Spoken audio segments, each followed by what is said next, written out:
qualifications are a Bachelor of Science in Land Economy, a professional qualification certificate in law, and a master's in law. He is the former DCE for the Central Gonja District. Mrs. Linda Okulu has been nominated for the Greater Accra region. Currently the MP for the good people of the Shai Osudoku constituency, holds a bachelor's in administration, banking and finance option from the University of Ghana. Her nomination is also interesting in the sense that many say it is a deviation from the regular Ghana nomination to the Dangbe nomination. We'll have conversations on that and also understand that. Finally, the last but not least nomination is the Northeast Region Minister Designate, Mr. Ibrahim Tia. He is a public health, finance, and local governance professional. He has expertise in service management, health financing, and public relations, and he holds a bachelor's in information and communication technology, a postgraduate diploma in management studies, an MBA in project management. Currently Regional Secretary of the NDC in the Northeast Region and former National Health Insurance Authority Deputy Regional Manager in the country. These are the 10 regional ministers designate, and like I said, so many conversations came up. Fast forward to yesterday, President John Dramani Mahama also released some appointments for the national, for our security apparatus. We'll look at that, but there are 10 more regions, that 6 more regions left to be also to have their ministers nominated. We are looking forward to President John Dramani Mahama releasing those 6. Mind you, he says that within 14 days he will release the list of all of his ministers. He's well within the 14 days he promised.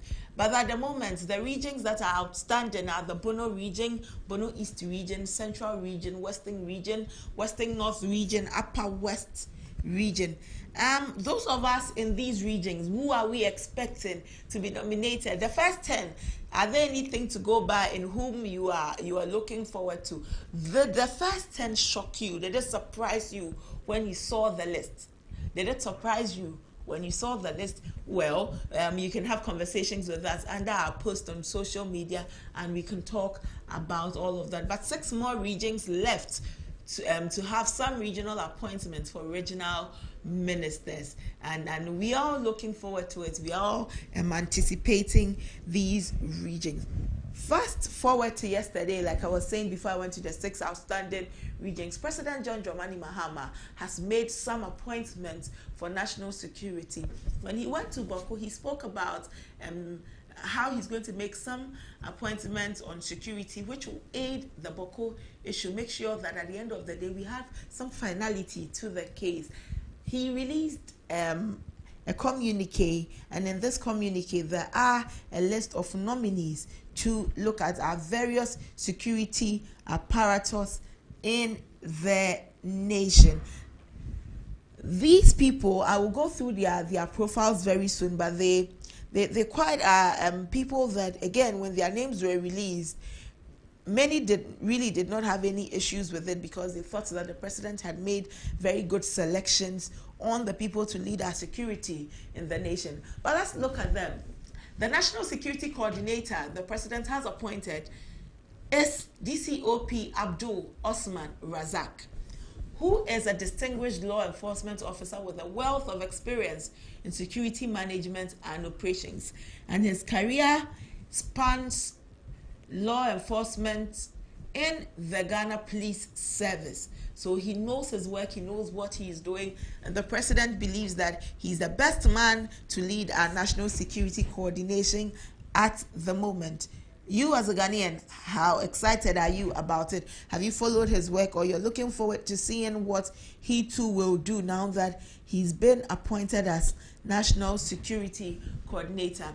His education qualifications are an advanced degree in security studies and public administration, and he has gained valuable insights into global security practices and strategies. He has gained valuable insights into global security practices and strategy. This is the man the president has nominated to be national security coordinator, or appointed to be national security coordinator. And the national security advisor to the president is Prosper Douglas Bani. Prosper Douglas Bani. In recent days, his name is one of the names that has been very rampant in our ears, if that is the right word to use. We have heard his name over and over and over again. Prosper Douglas Bani, who has experience in governance and security. He's also a former chief of staff, who was the former chief of staff between 2013 to 2015 under Mahama's administration. So he has worked with President John Dramani Mahama before, and we believe that the work he did is one that has endeared him to be appointed as the National Security Advisor. He has a master's degree in public administration from the Harvard University, a bachelor's degree in political science from University of Ghana, the premier university in the nation. And this is the man, Prosper Douglas Bani, who heads to the presidency as National Security Advisor. We look forward to his role there too.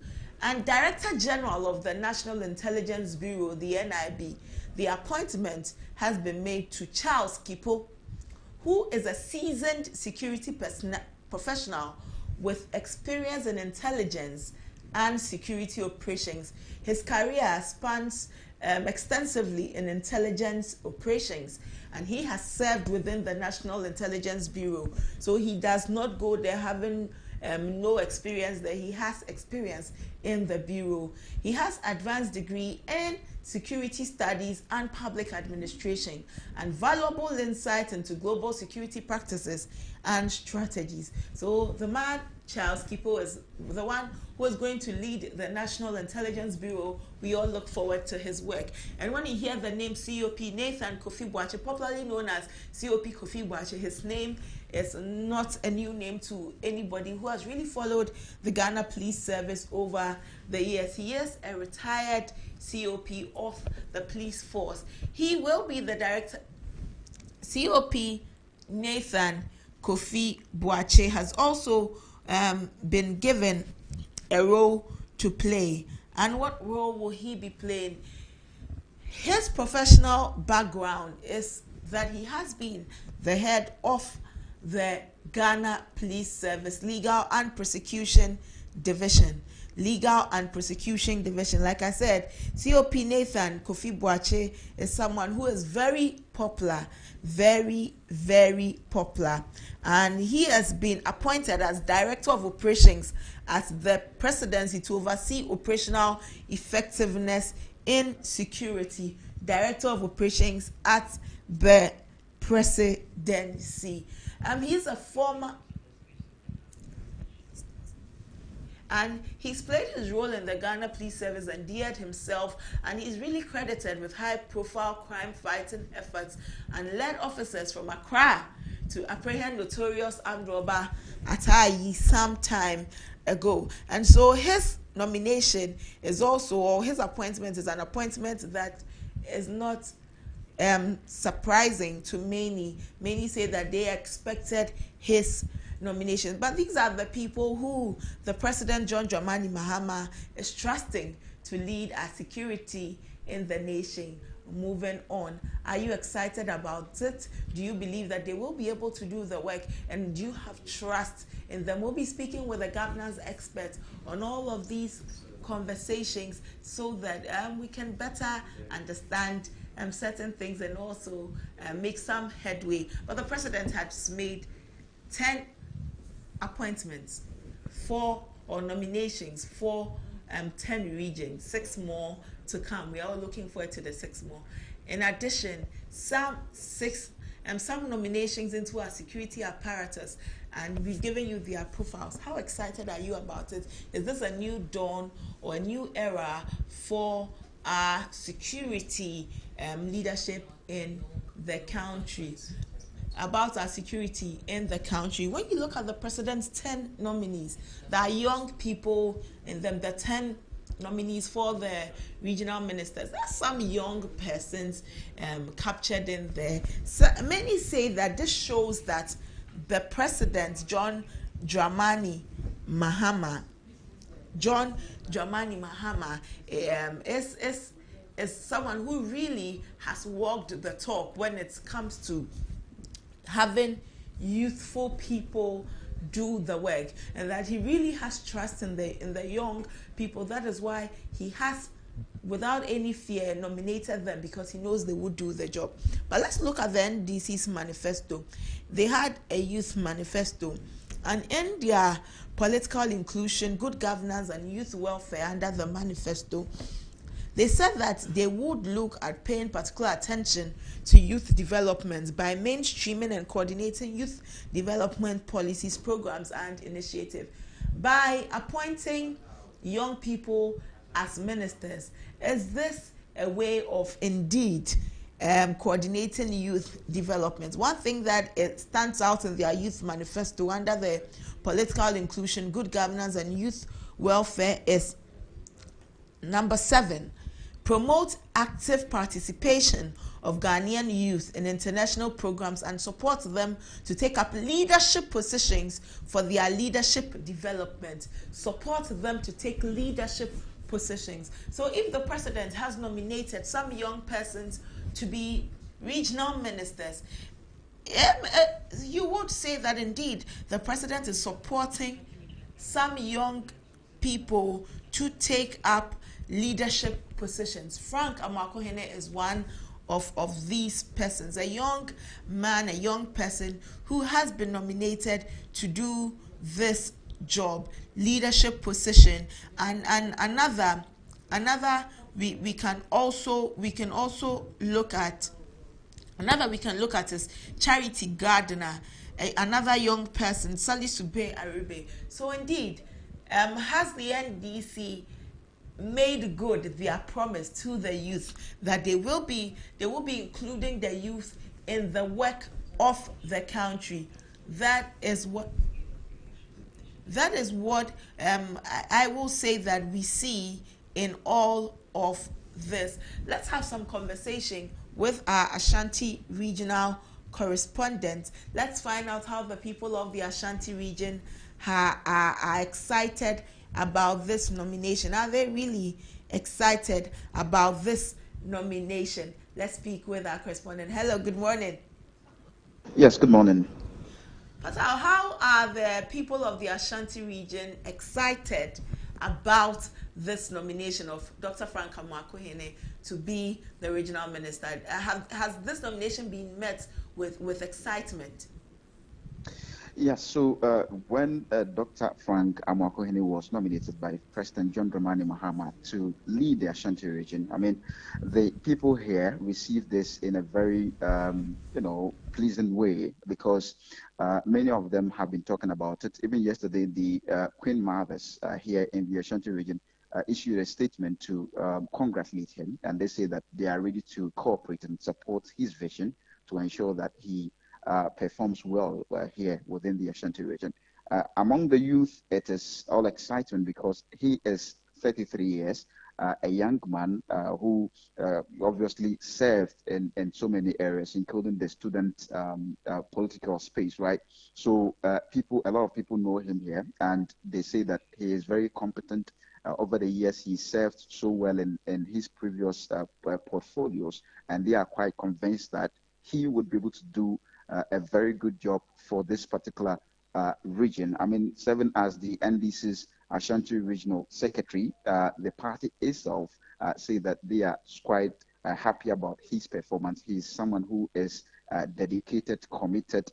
He's always ready to do his work well to ensure that things work so well. And for many, they said during the campaign, for instance, he was one of those who was so committed and ensuring that the party wins, and obviously it is very good that he's been appointed as the regional minister, and they know what he can do for this particular region. So I would say that generally the people here in the Ashanti region are quite excited about his nomination, even although there are a few who think that I mean, he mostly spends his time on TikTok and whatsoever. But people say these are personal things. But when you look at uh, him as someone who they know that he's someone who will be able to do this work so well, given his past credentials. Well, I'm particularly interested in the the issue about the TikTok. Yes, we know that he's very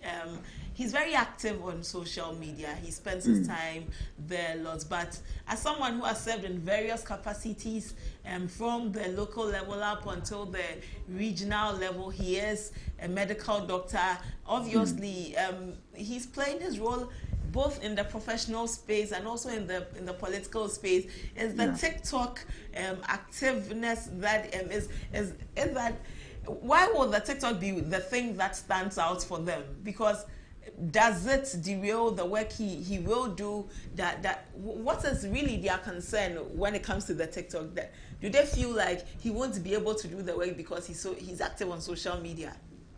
So what they're saying that he is a TikTok boy, and they think that if he's approved by Parliament, he would spend most of his time on TikTok instead of doing the work, right? So they think that I mean, he's not the best person because they think that even at his office, he may go to the office and decides to spend time going on TikTok live, and which would obviously compromise his work as the regional minister. Oh, do you think that?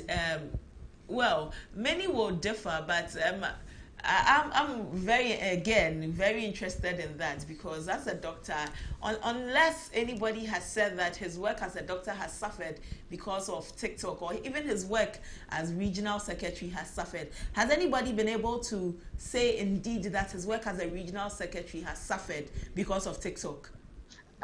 That is exactly what the NDC is saying. They're saying that, I mean, he's a medical doctor and they've not had any complaints from the hospital that he works that, he's not doing his work because he spends his time on TikTok. Even the regional NDC itself, they're saying that during the campaign period, he was one of the party's, executives who was so, committed, who was so tireless in terms of ensuring that the NDC gets more votes here in the Ashanti region. And in fact, he can print it boldly as part of his CV that he is part of the Ashanti regional executives who have helped the NDC to get 33% of the votes here in the Ashanti region, the first time since 1992. So people cannot see that the TikTok would affect his work as the regional minister. Right. Well, he has also endeared himself in different ways. Like I said earlier, he's worked from the local level up until the regional level. He's also worked in student politics, NUCs, and other areas. And we also understand he's also very vibrant in his Christian faith. This man who is multifaceted and having been appointed as regional minister, does he bring a breath of fresh air to the region with this kind of nomination? Because he seems at quite a young age, like you mentioned, 33, to have done a very he's gone ahead to do quite a number of things, achieved quite a number of things. Does he, to the Ashanti regional people, look like or seem to be a breath of fresh air to the region? Absolutely. So if you compare him to the previous ministers, you would realize that they were older, but he is a young person. He said he understands the needs of the region. For instance, he said that unemployment is one of the major things that he would want to tackle, and the energy, the relationship between himself and the youth is quite very, very strong, right? So he believes that he would be able to solve all of this. But for many within the region, it is a new dawn for the region because seeing a young person coming to lead the region with so much experience, they believe that he is the right person to be able to do the many things. Yeah. Some of the critical things for the Ashanti region are that there are a number of stalled projects here, including the Kijitia second phase. This is something that is so dear to the hearts of the people within the Ashanti region. He said that he would be able to complete this particular project. Apart from that, there are a number of hospitals, including the Sewa Regional Hospital. It was commissioned on the 6th of January, but then it's yet to be operationalized. He said that when he's approved by Parliament, he will take steps to ensure that that particular project starts working or operating. And then the Afari Military Hospital, 500-bed capacity, which obviously was part of plans to reduce the pressure on the Komfo Teaching Hospital.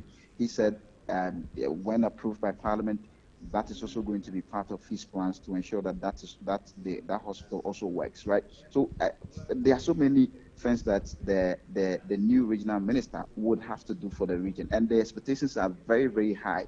People are expecting him to do so many things. Right. You know, the previous government, promised the Ashanti region that they were going to build 5 interchanges here.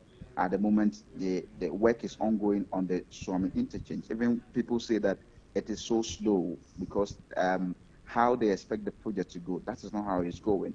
This man says that if approved, he would make sure that steps are expedited on that particular project, and in order to help the Ashanti region to boost businesses and to make sure that lives in this particular region probably are relieved of the many challenges that they're facing. Right.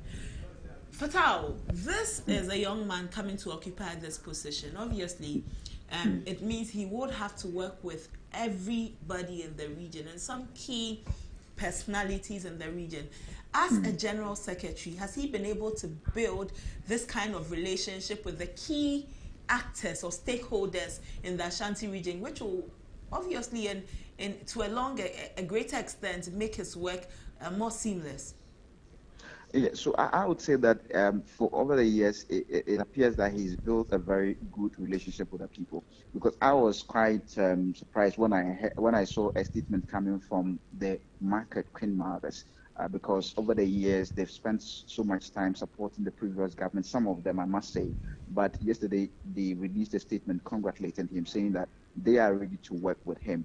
Right. Apart from that, even when he was nominated, I saw some NPP folks, expressing or saying that they were happy that he was selected as Ashanti regional minister. So it appears that he's generally received, in a very good way by the people of the Ashanti region. And, I'm told that he has a very good relationship with the Asante Hine himself, because I saw him at the Menchia Palace a number of times. So it appears that he's had that kind of cordial relationship from all the stakeholders. And it is generally believed that with this kind of life or with this kind of attitude that he's bringing in as a young man, probably he would succeed in his role as the Ashanti regional minister.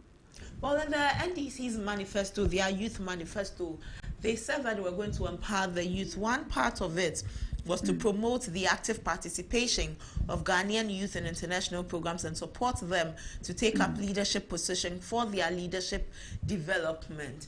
Looking at this nomination of Frank Amoako-Hene, will the NDC be able to expand on this part of their manifesto to be able to also reel in more youth to love the party the more and then really build up a youthful base? Obviously, because for many of the young people during the campaign, the electioneering periods, they were given all their best, thinking that based on the promises that the NDC had made, then they were thinking that obviously many of them were going to get the opportunity to serve in this government. So appointing or nominating Amoako-Hene is a clear indication of the direction that the party wants to go, even though people are also raising concerns about some of the appointments, right? But for many of the young people, seeing this for the first time, particularly here in the Ashanti region, they say that it's motivating them. It's giving them the confidence that, maybe many young people would going forward would get the opportunity to work in this particular direction. So I would say that yes, for now, based on what has happened, people are saying that the party has started well in that direction, but they need more. They need the party to do more, particularly if the party really wants to empower the youth. What is critical for them at the moment is to ensure that there are many jobs. Unemployment is hovering with around 14.7 to 15%. Many say that is worrying. They want the new government to, create more jobs, empower the youth, make sure that the youth have, or the young people have sustainable jobs. If all of these things are done, then it means that the pressure on the government would go down, and obviously the party might build on a very strong foundation and say that, okay, going forward, we can still control the affairs of this country and even possible winning the 2028 election. Well, let's look at what Frank Amakohene can also do for the NDC party in the Ashanti region. Could it be a strategic way of want of a better word, capturing the Ashanti region for the NDC, so that by the time we are entering into the 2028 elections, the NPP cannot say that the Ashanti region really is their stronghold. With this nomination, does it go in any way to support this? As a matter of fact, Amakohene, during the campaign period, I remember before the election, the directed that the various regional executives or units should occupy the EC's office. He was one of the leaders. I think he even led that particular protest here in the Ashanti region. His voice was widely heard. He pushed the NDC to get to the regional office of the EC. So all of those works that he undertook then were generally appreciated by the people, by the supporters of the NDC here in the Ashanti region. And in fact, he at the moment he's beating his chest as part of the team that has been able to help the NDC win big here in the Ashanti region. And obviously, if you look at the number of seats that the NDC has won in the Ashanti region, this is unprecedented. And they're even looking for more. Yesterday, a team of the NDC went to court. They want to, contest the some 3 seats, and saying that the recollation and redeclaration of those seats in favor of the NPP were wrong. They are going to make sure that they go to court, and that case would be, or that issue would be reviewed, right? So people feel like Amakohene is he's a crucial, a proper part of this particular, all of these decisions that the party is taking in the Ashanti region, and for many, the NDC has been very strategic, giving him the opportunity now as the regional minister. They believe that he would be able to bring so many people on board, particularly the young people, because he understands their language, he speaks with them, he eats with them. All of this, they believe that it will help the NDC to cement its position here in the Ashanti region, and probably even gaining more seats, and also increasing their votes in the subsequent elections. Okay. For those who were not really excited about Amakohene's nomination, who did they think the president was going to nominate to be the regional minister for the region? So some people were thinking about even the former Ashanti Regional Police Commander, COP Kofi Boakye. His name came up. There's a man called PV Jantua. His name also came up, and many other people, right? Even so, people thought that maybe these people, in a way, particularly if you look at PV Jantua, he's someone who is so calm. He understands the language of the people. He's older a bit. He's been in politics for long. The people know him. He's been on radio and TV all the time. He speaks well. So yes, people thought that he was one of those who would get that particular position. And COP Kofi Boakye, for instance, he served as the Ashanti Regional Minister before. They said that at the time, security situation within the region was improved because of the tactical steps that he took at the time. So then, because of his background as a police officer, they thought that he would bring so much discipline to the region. Because if you look at the CBD, there's so much congestion and discipline over there.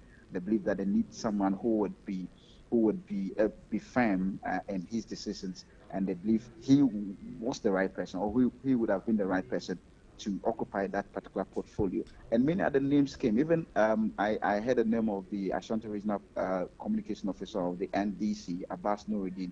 All of them, their names came up and people were arguing and talking, saying that some of these people, if they were given the opportunity, they could have done better, right?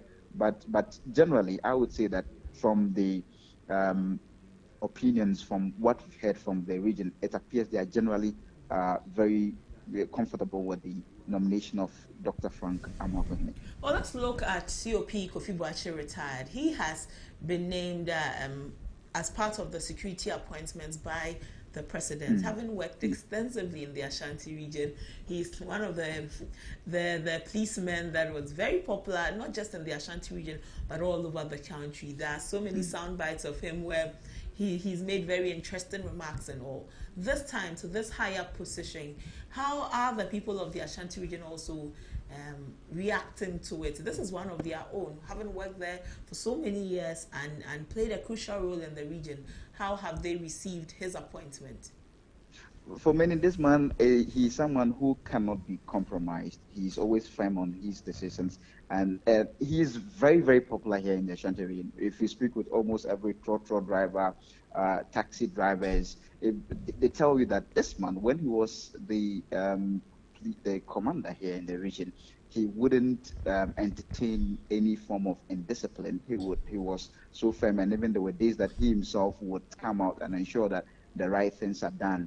And he at every point, at every vantage point, there were police officials stationed there to ensure that they do the right things. And even when it comes to extorting drivers and doing all of that, they said at the time these particular incidents were lesser as compared to what they're experiencing at the moment. And generally, the people are so excited, and they believe that his appointment to this higher position, they believe that he would be able to substantially help President Mahama in dealing with these, security issues at that level, and they believe that this would generally help in addressing or in, mitigating the security challenges generally across the country.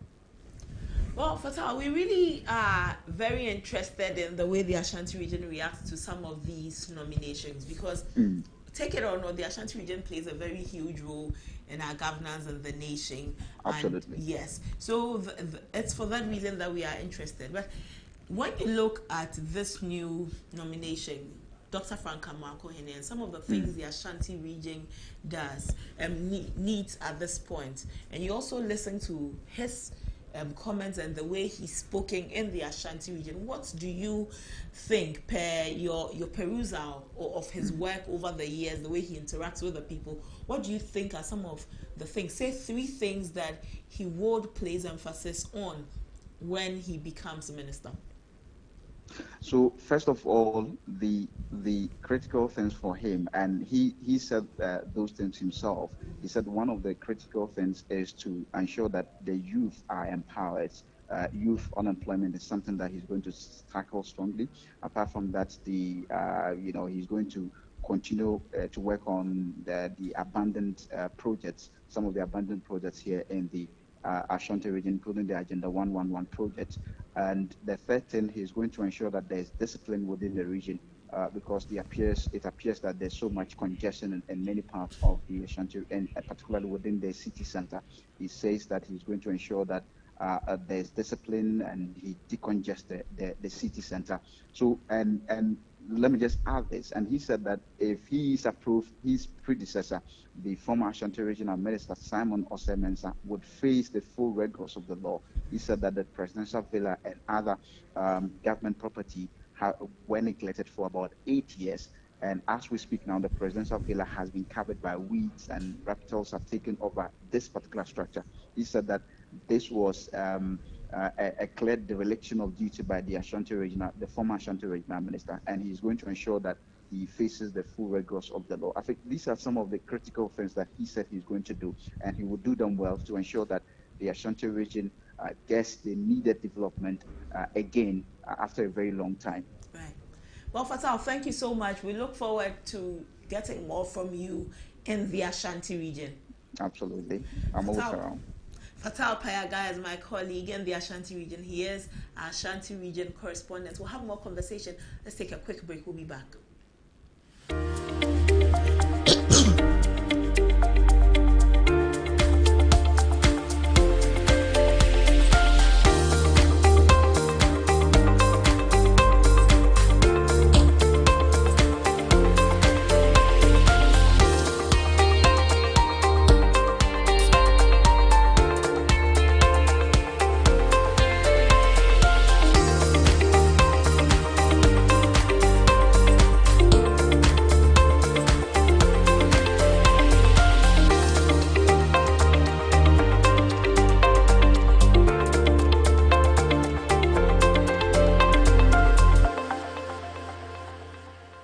Also, we're still having conversation on President John Dramani Mahama's nominations to the regional ministers and to the regional ministries. So we have 10 out of the 16. We're all looking forward to the rest of the 6 that he will nominate. And there has also been appointments to some security positions where many have said that these are some good appointments.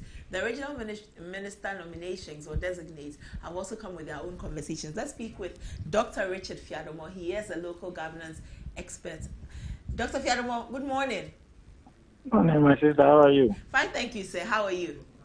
By God's grace, I'm doing well. 10 ministers have been nominated by the president for the regional, for 10 regions. What are your initial thoughts on these nominations? Yeah, thank you very much. And greetings to all your cherished listeners and viewers. For me, I think that yes, it's part of the constitutional mandate of the president to appoint ministers. And having promised 60 ministers, we know we have 16 regions, so 16 regional ministers are to be appointed, out of which 10 has been done. So I believe a lot went into the selection, and the president, in his own wisdom, believes in them, and he has nominated them for vetting by Parliament and approval also by Parliament. So I think that yes, the president has fulfilled his constitutional mandate by appointing the 10 regional ministers out of the 16. Okay. Does this have any bearing on us as a people? These 10, there have been many conversations about them, especially the youthfulness of the nominations. Many of them are quite young, especially the designates for the Ashanti region. Does this have any bearing on the President Mahama as a person and the kind of things he stands for? Yeah, thank you. I think that prior to his victory during the campaign, he indicated that he was going to have the youngest cabinet in the Fourth Republic. So I'm not too surprised that he's settling more on averagely youthful persons to prosecute his 24-hour economy agenda. I think that, yes, there are experiences